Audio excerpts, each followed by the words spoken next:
ओम नमो भगवते वासुदेवाय। ओम नमो भगवते वासुदेवाय। ओम नमो भगवते वासुदेवाय। हरे कृष्ण।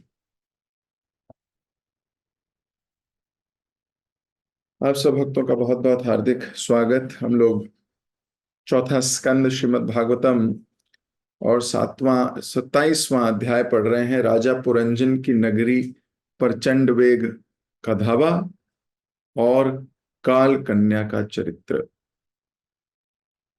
पिछली क्लास में हम लोगों ने ये पढ़ा था कि किस प्रकार नारद जी एक बार ब्रह्मलोक से पृथ्वी पर आ रहे थे और संसार भर का भ्रमण करते ही हैं नारद जी। तो एक कन्या से उनकी भेंट हुई। वो कन्या कोई और नहीं, काल की कन्या है। और नैष्ठिक ब्रह्मचारी को देखकर थोड़ी सी काम आतुर हो गई, काम इच्छा जागृत हो गई उसकी। और उसने प्रस्ताव रखा, यानी कि प्रपोज किया नारद जी को। नारद जी तो नैष्ठिक ब्रह्मचारी हैं, कभी स्त्री का बोध भी नहीं उनको। तो काम इच्छा तो दूर की बात है, काम का रंच मात्र भी उनके हृदय में नहीं है। जो व्यक्ति संपूर्ण जीवन कृष्ण की इंद्रियों को संतुष्ट करने में लगता है, वो कभी अपनी इंद्रियों को संतुष्ट करने की बात सोचता भी नहीं है। लेकिन वहीं जो व्यक्ति अपनी इंद्रियों को संतुष्ट करने में लगा रहता है, उसको कृष्ण की इंद्रियों को तुष्ट करने की कोई इच्छा जागृत नहीं।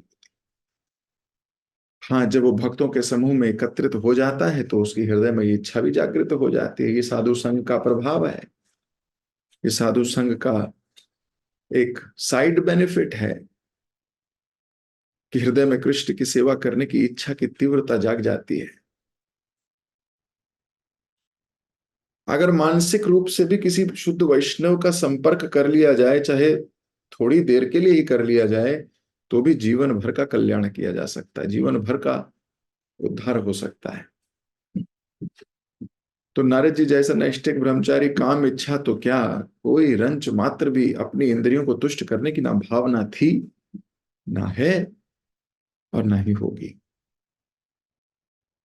चैतन्य चरितामृत कहती है, आत्म इंद्रिय तृप्ति वांछा धारे बोली काम, कृष्ण इंद्रिय प्रीति इच्छा धारे प्रेम नाम। जब अपनी इंद्रियों को तुष्ट करने के लिए व्यक्ति जीवन व्यतीत करता है या सोचता है या कुछ करता है, कार्यान्वित होता है, प्लानिंग बनाता है, स्ट्रेटेजाइज करता है, कुछ ना कुछ योजना बनाने लगता है अपनी इंद्रियों को तुष्ट करने के लिए कि अब मैं ये करूंगा, इससे ये हो जाएगा, उससे फिर ये होगा, फिर मैं इतना बड़ा आदमी बन जाऊंगा, फिर मैं ये करूंगा, फिर मेरा जीवन बहुत अच्छा चलेगा, फिर मैं एकदम संतुष्ट हो जाऊंगा, फिर बहुत धन होगा, फिर एंजॉय करूंगा, ये करूंगा। अपनी इंद्रियों की संतुष्टि जब व्यक्ति सोचता है, उसको काम बोलते हैं। अब वो चाहे जीवन की योजना हो या परस्त्री संग हो या कुछ अच्छा खाने की इच्छा, चाहे वो तामसिक ही क्यों ना हो, अपनी इंद्रियों को संतुष्ट करने की इच्छा को काम बोलते हैं, इच्छा को काम बोलते हैं। काम है, लस्ट है। भगवान गीता में बोलते हैं, काम एषा क्रोध एषा रजो गुणा समुद्भवा, it is lust only Arjuna, the all devouring force. That's how Krishna says. ये सब तबाह कर देती है, ये सब कुछ तबाह कर देती है। जो ये काम की इच्छा है, ये जो लस्ट है, वो चाहे किसी के प्रति भी हो, चाहे व्यक्ति विशेष के प्रति हो या यश के प्रति हो या धन के प्रति हो या किसी के भी प्रति। ये मैं नहीं कहता, ये आप भगवत गीता पढ़िए, उसमें भगवान ने अर्जुन को बताया। जब अर्जुन पूछता है कि ऐसा क्या है जो हमें लगता है, हमें पता है गलत काम है लेकिन फिर भी हम उसमें लग जाते हैं, हमें पता है हमारे लिए ठीक नहीं है,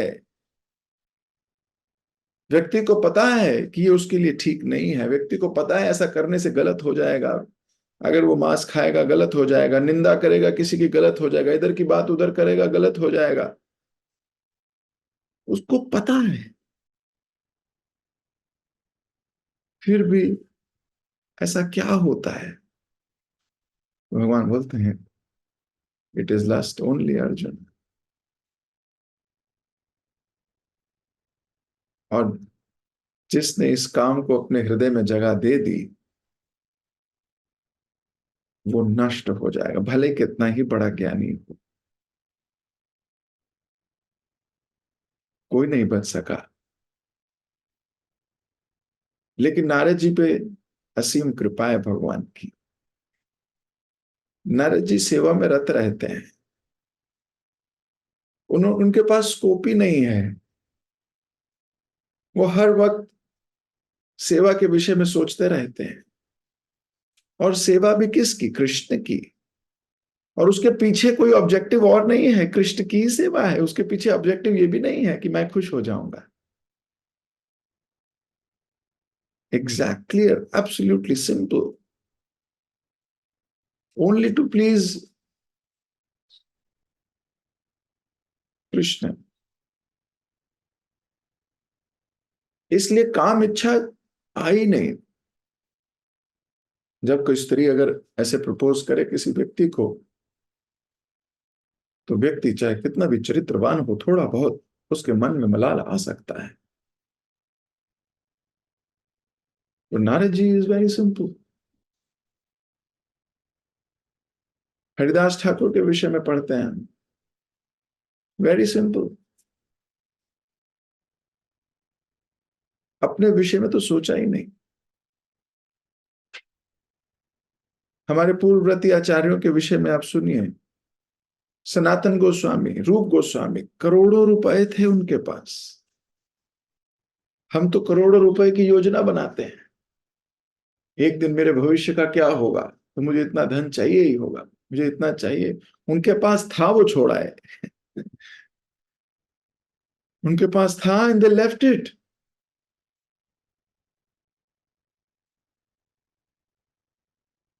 पर्सनल सर्वर ईशान के पास दो स्वर्ण मुद्राएं रह गई थी, उसको भी उन्होंने कहा तुम चोर हो, तुम चोटे हो, तुमने मुझसे छुपाया कि तुम दो सोने की मुद्राएं तुम्हारी जेब में है, मैंने तुम्हें कहा था सब दे आओ, फिर भी तुमने दो रख ली। They are so detached and we are so attached. Why we are attached? Because हमें डर है।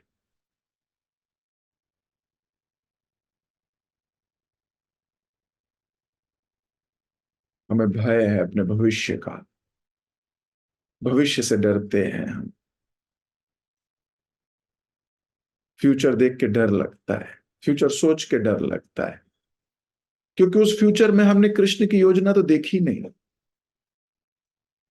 फ्यूचर में बस हमने अपनी योजना देखी, इसलिए भयभीत है।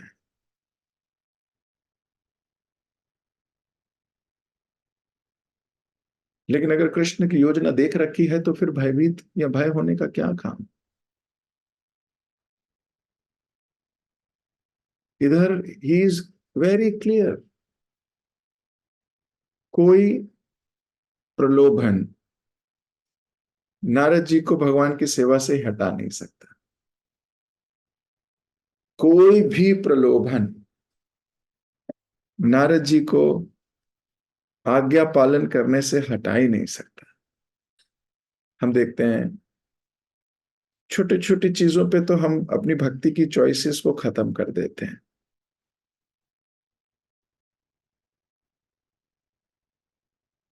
हमारी हर क्षण परीक्षा होती है, हर क्षण। इस क्षण को मैं कैसे यूज करूं? क्या मैं इस क्षण को कृष्ण की सेवा में यूज करूं, या मैं इस क्षण को कुछ और कार्य करने में यूज करूं? ये परीक्षा हमारी नित्य होती है, हर सेकंड होती है। और ये डिसीजन हमें स्वयं लेना होता है कि now what should I do. Krishna के करीब या कृष्ण से दूर। और हमारे डिसीजन हमारी इच्छाओं पर निर्भर होते हैं। आपकी जो इच्छा है आप वही डिसीजन लोगे। आपकी इच्छा है इंजॉय करने की, तो आप इंजॉयमेंट वाला डिसीजन लोगे। दो चॉइसेस आई, कृष्ण के लिए तपस्या करो या अपने लिए मजे करो। तो व्यक्ति क्या करेगा? जैसी उसकी इच्छा है, उसका मन है, आज बहुत दिनों से सुन रहा हूं, आज थोड़ा मजे करूंगा, he will run away, he will find enjoyment. हमारी इच्छा है, नो नो नो, कृष्ण, ये डिसीजन मेरा, चॉइस है मेरे पास, मजे करूं या मैं कृष्ण को चुनूं। मैं अपनी मर्जी से इंजॉयमेंट टेंडेंसी को खत्म करता हूं, हटाता हूं, मैं यही करूंगा। I will choose Krishna. हर क्षण ये परीक्षा है हमारी, हर क्षण।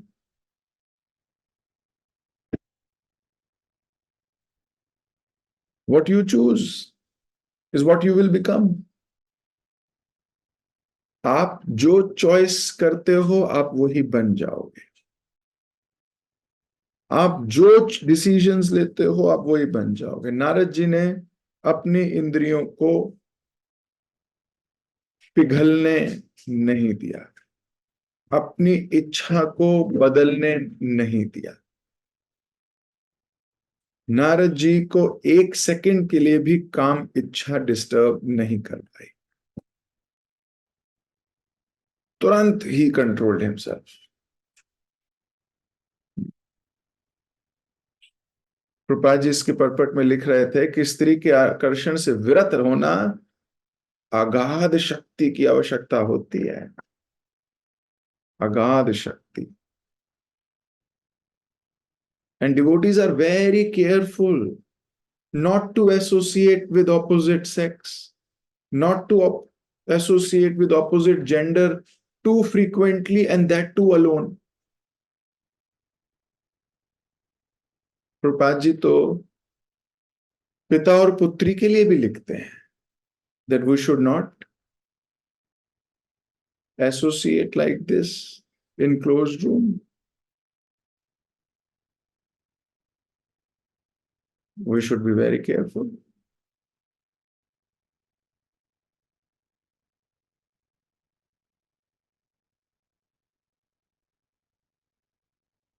भक्त बहुत सतर्क रहते हैं इस बात को लेके, बहुत सतर्क। मुझे याद है एक बार मैं गुरु महाराज के साथ परिक्रमा कर रहा था गोवर्धन में। कुछ लम्हे रह गए हैं जिंदगी में जो जीवन भर याद रहेंगे अब। तो बहुत समय पहले की बात है, गोवर्धन में परिक्रमा कर रहे थे हम लोग। उद्धव कुंड को पार किया था और उद्धव कुंड पार करके थोड़ी ही आगे पहुंचे थे तो एक माता जी, हम केवल गुरु महाराज के साथ 5-6 लोग, 6-7 लोग रहे होंगे, ज्यादा लोग नहीं थे। तो एक माता जी डिवोटी थी, वो गुरु महाराज के चरण छूने के लिए बहुत करीब उनके आने लगी। तो जैसे ही गुरु महाराज के करीब आने लगे, गुरु महाराज इधर देख रहे थे, तो जैसे ही महाराज ने देखा तो वो बहुत करीब आ गई थी पैर छूने के लिए। गुरु महाराज ने एकदम से 2 फुट पीछे बोले, दूर दूर दूर दूर, it is a conspiracy, it is a conspiracy, ऐसे करके गुरु महाराज बोलने लगे, दूर दूर दूर दूर ऐसे करके। हम सब एकदम हड़बड़ा गए, क्योंकि हम जब कर रहे थे बात पीछे पीछे चलते हुए, और रियलाइज नहीं किया। जैसे रियलाइज किया हमने तुरंत गुरु महाराज को पकड़ा, थोड़ा साइड में किया और माता जी को पकड़ के एक भाग साइड में ले गए। और गुरु महाराज वो सो केयरफुल, उन्होंने अपनी बीट बैग निकाला, चैंटिंग शुरू की। और कि हम में से किसी की हिम्मत नहीं थी गुरु महाराज से पूछें कि Guru Maharaj what is this leela. Later on, we got to know he is so careful not to associate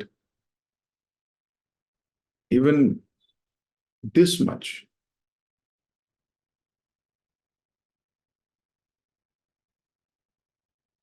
He's so careful. Because ये जो काम इच्छा है, ये गुरु महाराज में तो आ ही नहीं सकती। He is a transcendental body, he is a transcendental soul, but he wanted to teach all of us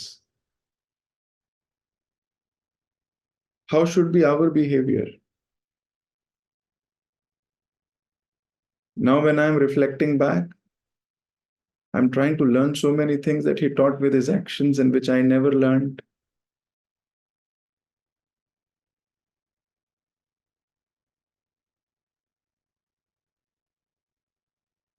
But I will try to learn.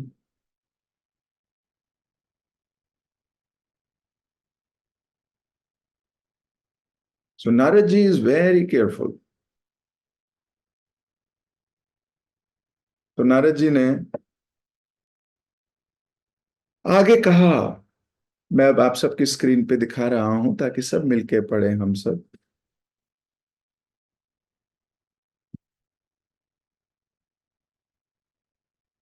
जब मैंने उसकी प्रार्थना अस्वीकार कर दी तो वह मुझ पर अत्यंत क्रोधित हो गई और मुझे घोर श्राप देने लगी. क्योंकि मैंने उसकी प्रार्थना स्वीकार कर दी थी, अतः उसने कहा, तुम किसी एक स्थान पर अधिक काल तक नहीं टिक सकोगे. तो ये तो श्राप थोड़ी है, ये तो वरदान हो गया. भक्त के जीवन में कोई भी श्राप नहीं होता. शास्त्रों का निचोड़ है, जिस जिस भक्त को कलेश हुआ है, उसको श्राप मिले हैं, उसका गड़बड़ हुई है, अंततः विजयी वही हुआ है.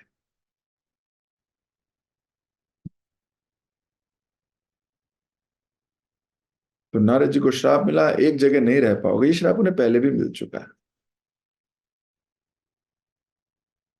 इस प्रकार जब वह मेरी ओर से निराश हो गई तो मेरी अनुमति से वह यवनों के राजा के पास गई, जिसका नाम भय था. अब ये ध्यान से सुनिए. और उसे ही अपने पति के रूप में स्वीकार कर लिया. अब इसने स्वीकार किया है. अभी किसने? काल कन्या ने. काल कन्या ने पहले नारद जी को प्रति आकर्षित हुई. नारद जी ने कहा, मैं नहीं, तुम यवनों के राजा के पास जाओ. उसका नाम क्या है? डर, भय. काल और भय. तात्पर्य में प्रभुपाद जी लिख रहे हैं, जगत गुरु श्रील प्रभुपाद जी की जय. परम वैष्णव होने के कारण श्री नारद मुनि अन्यों के हित करने के लिए सदैव उद्यत रहते थे, भला ही कोई उन्हें शाप ही क्यों ना दे रहा हो. यद्यपि काल कन्या ने नारद मुनि को मना कर दिया था, किंतु उसे शरण प्रदान की. एक वैष्णव के अतिरिक्त ऐसा हतभाग्य कन्या को भला और कौन शरण दे सकता है? वैष्णव के अलावा कोई शरण नहीं दे सकता. जब जरा का आक्रमण होता है तो हर व्यक्ति शूद्र बनकर समाप्त होने लगता है. नारद मुनि ने काल कन्या को शरण दी और सामान्य कर्मियों पर करारा प्रहार किया. यदि कोई नारद मुनि के उपदेशों को मानता है तो उनकी कृपा से भय का सागर हट जाता है. तो नारद जी की कृपा होगी अगर हम भी इतने डिटरमाइंड रहे. यवनों के राजा के पास पहुंचकर काल कन्या ने उसे वीर रूप में संबोधित करते हुए कहा, महाशय, आप अछूतों में श्रेष्ठ हैं. मैं आपको प्रेम करती हूं और आपको पति रूप में ग्रहण करना चाहती हूं. मैं जानती हूं कि यदि कोई आपसे दोस्ती करता है तो वह निराश नहीं हो सकता.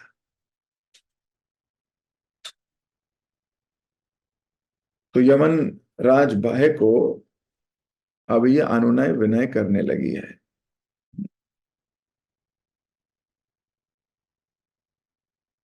जो लोक रीति के अनुसार अथवा शास्त्रों के आदेश अनुसार दान नहीं देता और जो इस प्रकार के दान ग्रहण नहीं करता, यह दोनों को ही तमोगुणी समझना चाहिए. ऐसे लोग मूर्खों के पथ का अनुसरण करते हैं, निश्चय ही अंत में उन्हें पछताना पड़ता है. तो एक काल कन्या बोलने लगी कि दान देना भी चाहिए, दान लेना भी चाहिए. अभी तो ये अपने आप को ही दान दे रही है, पर बात मीठी कर रही है. बात शास्त्र अनुमोदित वाली कर रही है, जो शास्त्रों से उपजी है. प्रभुपाद जी इसके परपट में लिखते हैं, यहां इसका उल्लेख है कि यदि कोई वास्तव में शुभ जीवन बिताना चाहता है तो उसे शास्त्रों का पालन करना चाहिए. ये बहुत पावरफुल श्लोक है भगवत गीता का. यो शास्त्र विधि मुत्सृज्य वर्तते कामकारता न स सिद्धिम वाप्नोति ना सुखम ना परम गतिम। ना तो सुख मिलेगा उसको, ना ही कोई परम धाम मिलेगा, ना उसको गति मिलेगी। किसको? जो आदेशों का उल्लंघन करता है और मन माने ढंग से काम करता है। मन माने ढंग मतलब अपनी मर्जी से जीता है। मेरी मर्जी है, मुझे जो चीज अच्छी लगेगी मैं स्वीकार करूंगा, जो मुझे अच्छी नहीं लग रही नहीं करूंगा। मन मानी हुई है, मन मर्जी है। तो ये भगवत गीता में भगवान ने अर्जुन की मन मर्जी को पहले समाप्त किया है। तो हमें भी जल्दी से इस मन मर्जी की आदत को छोड़ना होगा।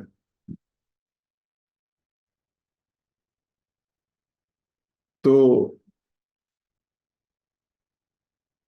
काल कन्या ने आगे कहा, हे भद्र, मैं आपकी सेवा के लिए उपस्थित हूं। कृपया मुझे स्वीकार करके मेरे ऊपर दया करें। पुरुष का सबसे बड़ा कर्तव्य है कि दुखी व्यक्ति पर अनुकंपा करे। काल कन्या का कथन सुनकर यवनराज हंसने लगा और विधाता के गुप्त कार्य पूरा करने की युक्ति खोजने लगा। तब उसने काल कन्या को इस प्रकार संबोधित किया। यवनराज ने उत्तर दिया, मैंने बहुत सोच विचार के बाद तुम्हारे लिए एक पति निश्चित किया है। वास्तव में सबकी दृष्टि में तुम अशुभ तथा उत्पाती हो। चूंकि तुम्हें कोई भी पसंद नहीं करता, अतः तुम्हें कोई पत्नी रूप में कैसे स्वीकार कर सकता है। तो यवनराज ने सोचा है बहुत कि मैं इसको स्वीकार करूं कि ना करूं। ये तो मुझे कह रही है कि मेरे साथ रहेगी, लेकिन मुझे ये करना चाहिए कि नहीं करना चाहिए। और बोल रहे हैं कि तुम्हें पत्नी के रूप में कोई स्वीकार नहीं करेगा, काल कन्या है, बुढ़ापा है, बुढ़ापा कौन स्वीकार करेगा।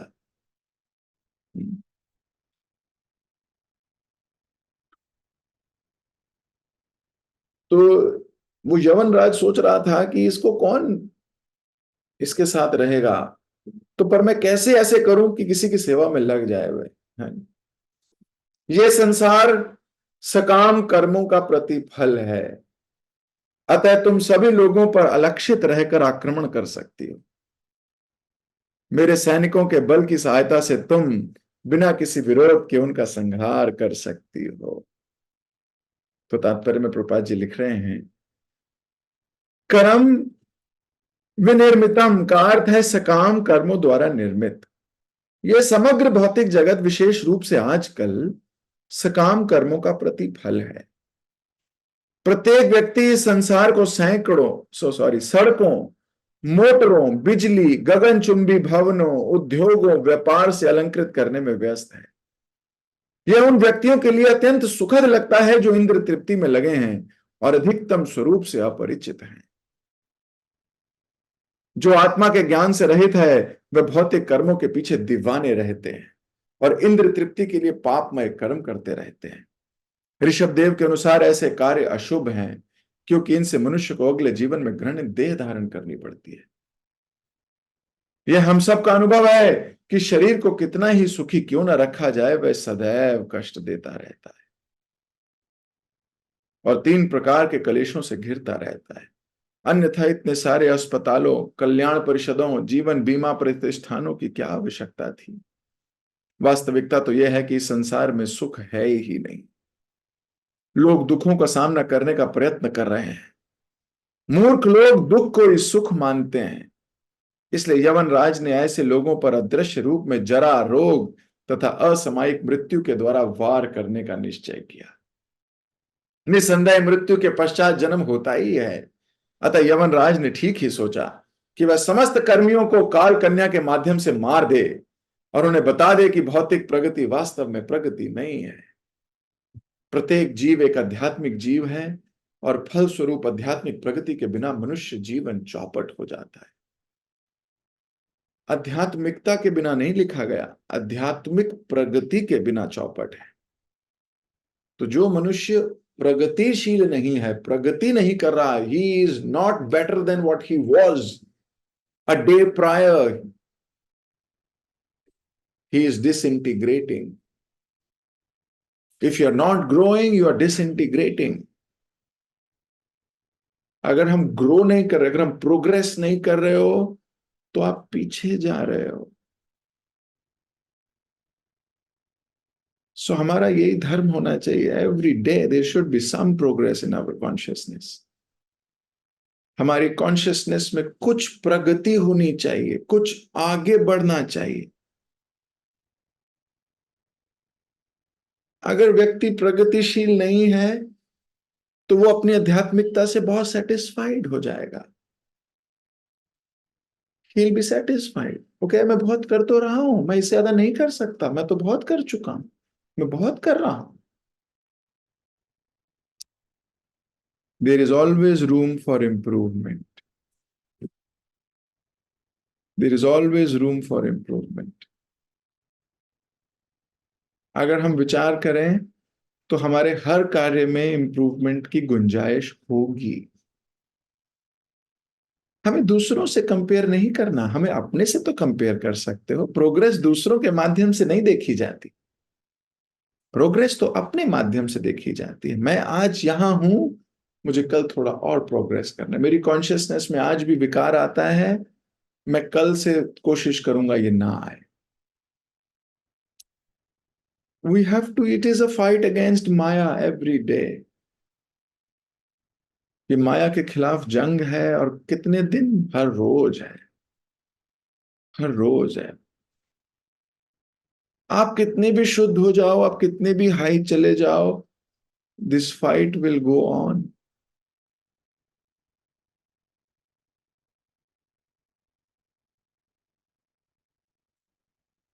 सो इम्प्रूवमेंट तो हर जगह की जा सकती है। अगर आप जप कर रहे हो 16 माला,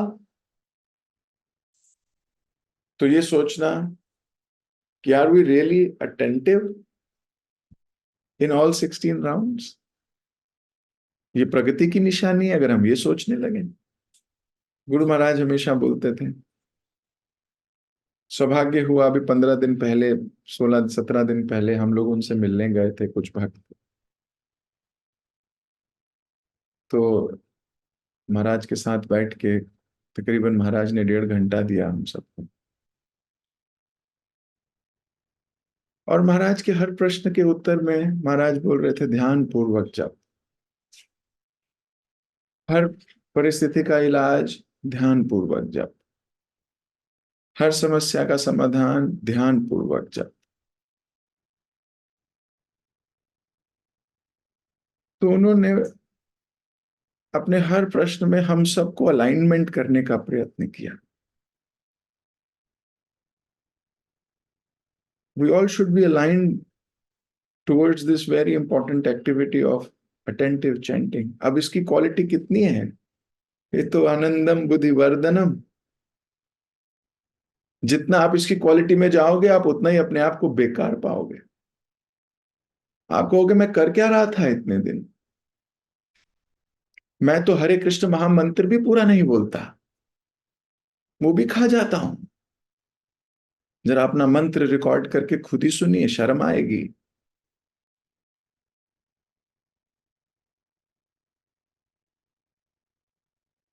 M I attentive in chanting, और am I just doing because मैंने अपने गुरु को आज्ञा पालन करनी है, तो मैंने मान ली उनकी बात, I am doing chanting.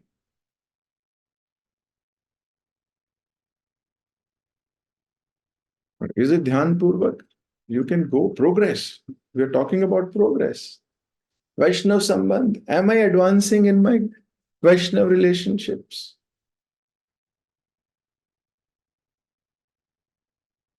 M I humble? Am I approachable? Am I lovable? There are so many things, so many. जब मैं प्रसाद बनाती हूँ, तो क्या मैं कॉन्शियस हूं मैं प्रसाद कृष्ण के लिए बनाती हूँ? क्या मेरी क्वालिटेटिव इंप्रूवमेंट हो रही है उसमें?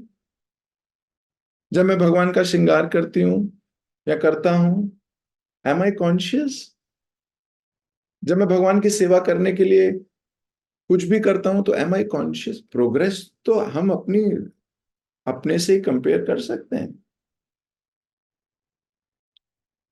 पर हमारी कंडीशनिंग ये है कि अति परिचय अवज्ञात। किसी भी चीज के साथ ज्यादा परिचय हो जाता है तो उसकी अवज्ञा होने लगती है, नॉर्मल ट्रीट करने लगते हैं जैसे नॉर्मली ट्रीट करते हैं। वो चमर के साथ, चमर तो चमर है, क्या है, लाओ चमर है, लो हो गया चमर, क्या चमर। वी आर नेवर कॉन्शियस कि व्हाट इज चमर।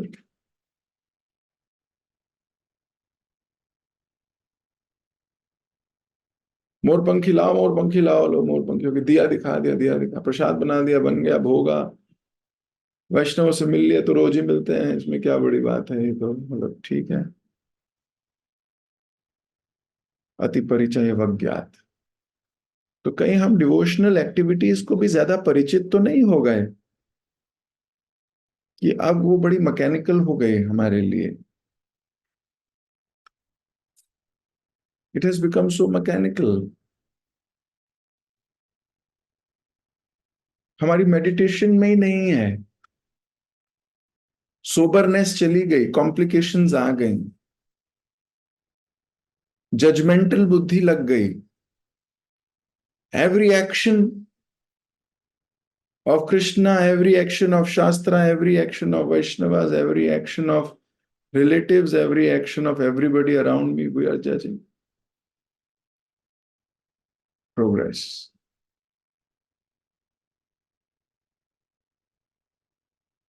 चार माला करते हो तो क्या चार पे अटक जाओगे? Where is the progress? Will do four, four से फाइव, फाइव से सिक्स, सिक्स से seven. When you reach 16, oh, I've reached 16, yay, yippee, hilary ball, 16.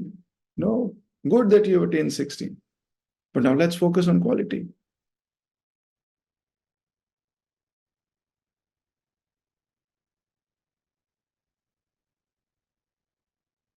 Guru Maharaj का एक कोट है, अभी वृंदावन में जगह जगह उन्होंने पोस्टर लगाए भक्तों ने महाराज के कोट के। तो एक कोट में गुरु महाराज लिख रहे हैं, Krishna never said you do what ever and I will protect you. Krishna ने ये नहीं कहा कि तुम कुछ भी करते रहो और मैं तुम्हारी रक्षा करूंगा। कृष्ण ने कहा first surrender unto me and then I will protect you. So what is surrender? Surrender means शरणागति. What is शरणागति? शरणागति means मन, बुद्धि, अहंकार सब अब आपके चरणों में। सर्वस्य तोमार चरणे सौंपिया, सर्वस्य तोमार चरणे सौंपिया। अपना मन, अपनी बुद्धि भी मेरी कोई बुद्धि नहीं है, अब आपकी बुद्धि ही मेरी बुद्धि है।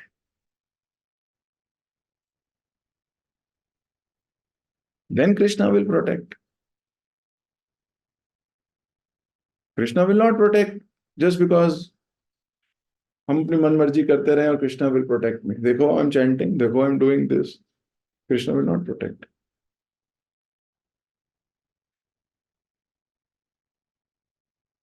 सो we should be very very careful about our progress. हमें अपनी अपनी प्रोग्रेस यानी कि प्रगति के विषय में भी बात करनी है। तो आध्यात्मिक प्रगति के बिना, यहां लिख रहे हैं प्रभुपाद जी, ध्यान से पढ़िए लाइन को, आध्यात्मिक प्रगति के बिना मनुष्य जीवन चौपट हो जाता है। तो ये नहीं लिख रहा आध्यात्मिकता के बिना, आध्यात्मिक प्रगति के बिना। There is a lot of difference. Progress के बिना, आपकी कॉन्शियसनेस अगर अपलिफ्ट नहीं हो रही है, कॉन्शियसनेस ऊपर नहीं आ रही है, गहरी नहीं हो रही है, ऊपर नहीं जा रही, बिल्कुल पताल से गहरी, आकाश से ऊंची, यानी कि सब कुछ समेट लेने की शक्ति, सब कुछ समेट लेने की शक्ति, समुद्र की भांति। नाला आए तो भी खुश है, गंगा आई है तो भी खुश है। एजिटेट नहीं होना, एजिटेशन नहीं, फ्रस्ट्रेशन नहीं हो रही, दैट मीन्स उसने अपनी कॉन्शियसनेस को बहुत ऊंचा कर लिया है, on very high in consciousness.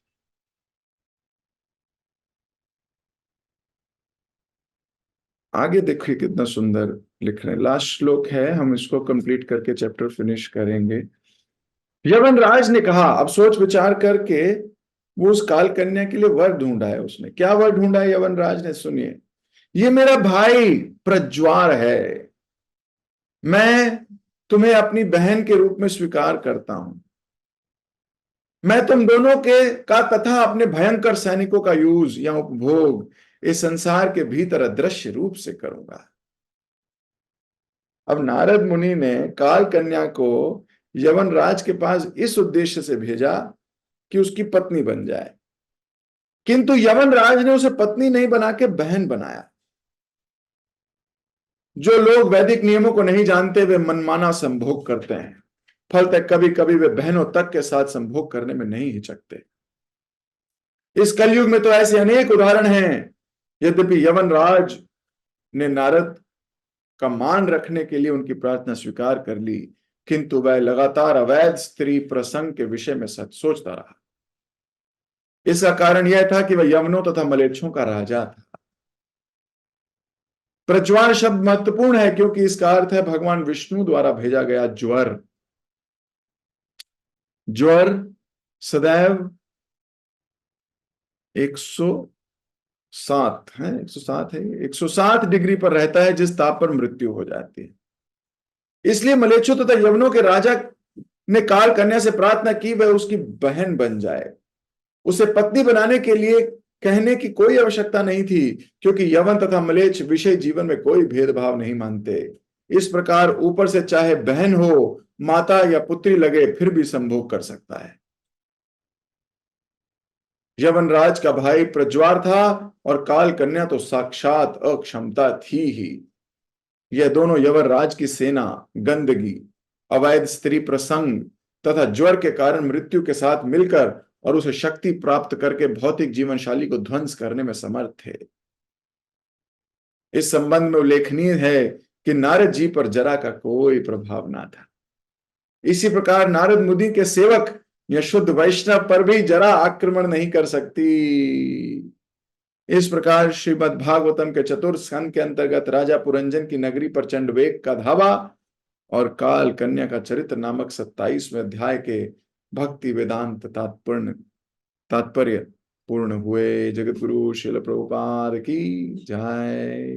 ग्रंथराज Shrimad Bhagavatam की जय।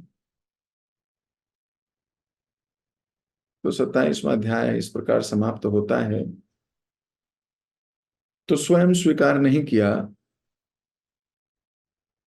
पर प्रज्वार को उसको सौंप दिया। ये मिलकर मनुष्य जीवन का ध्वंस कर देंगे। ये मिलकर आध्यात्मिक प्रगति को रोक देंगे। ये मिलकर नष्ट कर देंगे हमारी उगती हुई चेतना। ये जो भक्ति लता है जिसको हम सींच रहे हैं श्रवण और कीर्तन के जल के द्वारा, ये बांध लगाकर उसको रोक सकते हैं।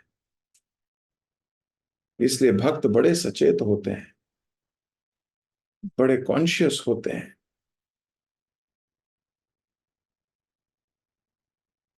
बहुत conscious. So devotees who want to progress, they should be very careful not to associate with those situations which can check their spiritual progress. ये भी गुरु महाराज का कोट है।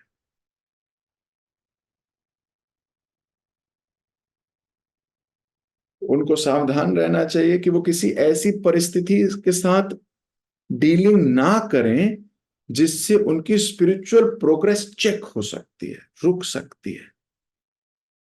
अब हम में से हर व्यक्ति की अलग तरीके से रुक सकती है, क्योंकि माया हर एक की वीकनेस को जानती है। हर एक की वीकनेस को जानती है। वो उसकी वीकनेस के अनुसार प्लान बनाएगी। आपकी वीकनेस धन है तो धन से, आपकी वीकनेस तन है तो तन से, आपकी वीकनेस यश है तो यश से, आपकी वीकनेस जीव है, जीव का स्वाद है तो जीव के स्वाद से, आपकी वीकनेस जो भी है। माया इज वेरी पर्टिकुलर, और उसने अपना एजेंट छोड़ रखा है हमारे पास जिसका नाम है मन। ये माया का एजेंट है, कृष्ण का एजेंट नहीं है। ये माया का एजेंट है। एजेंट का क्या काम होता है? जैसे कोई LIC एजेंट है मान लो, उसका क्या काम है? उसका काम है लोग देखना, स्कैन करना। ओ, इसने शायद पॉलिसी नहीं खरीदी हुई। वो जाके चुपके से पूछेगा, आपको पता है मर गए तो क्या होगा? मगर मर गया तो क्या होगा? मर जाएंगे, मर गए तो क्या होगा? मर गए फिर। आपको पता है आपके मरने के बाद आपके बच्चों का क्या होगा? हैं? उनका क्या होगा? बेचारे एकदम ऐसे रह जाएंगे, उनको कौन देखने वाला, उनको क्या फिर वो क्या करेगा? फिर वो अपनी पॉलिसी बेचेगा। सच्ची बात है। He is an agent, LIC agent.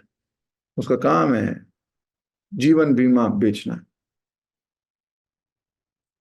तो हमारे माया का एजेंट हमारे अंदर ही लगा हुआ है। वो जैसी भक्ति करने सोचता है वो कहता है नहीं नहीं नहीं नहीं नहीं नहीं नहीं नहीं, ये तो उल्टा जा रहा है, इसको बता। तो वो क्या करता है, माया को बेचना शुरू करता है। वो बोलता है नहीं नहीं, ऐसे करने से पता है बहुत टाइट हो जाएगा तू, तेरे पास इवनिंग में समय नहीं मिलेगा तेरे को। तेरे को तो ये भी नहीं मिलेगा, ये तो बिल्कुल बताओ यार, सर पे पल्लू रखते हैं कलयुग में क्या? अरे मजे करो यार बच्चे, हम तो जिंदगी जी रहे हैं यार, क्या लोग क्या ही सोचते होंगे हमारे बारे में। फिर क्या पल्लू रंग, क्या तिलक लगा लेते हैं इतना लंबा यार, यहाँ तक तिलक।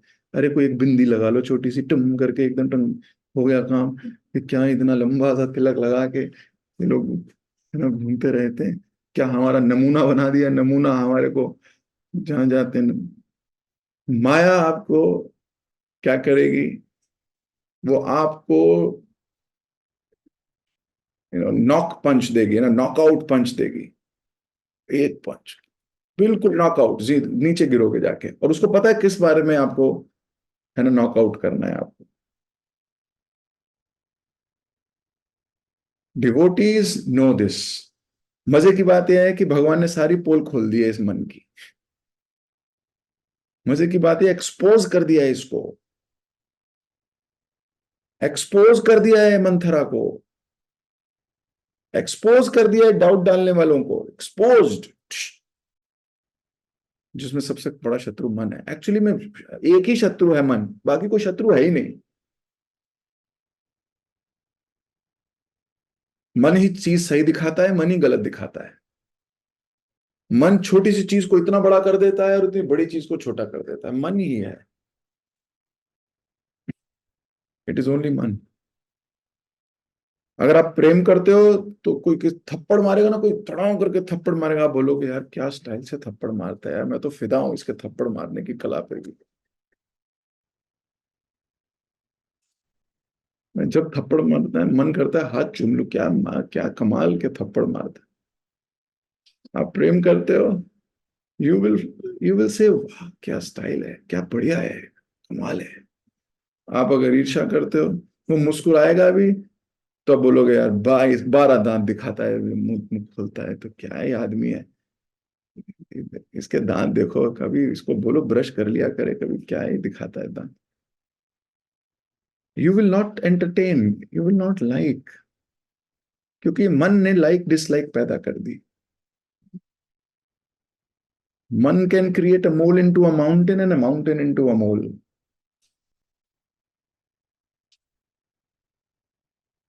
भगवत गीता में भगवान ने इसको एक्सपोज कर दिया है, बिल्कुल पर्दाफाश कर दिया है इसका। इसलिए डिवोटीज सीरियसली नहीं लेते अपने मन को भी, बिल्कुल सीरियस नहीं लेते। Don't mind the mind,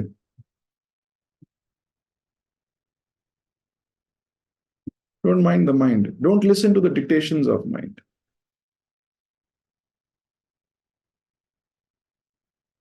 anyways, बहुत समय हो गया आज, काफी समय ले गया मैं आप लोगों का। फ्राइडे को मिलूंगा आप सभी से। हरे कृष्ण।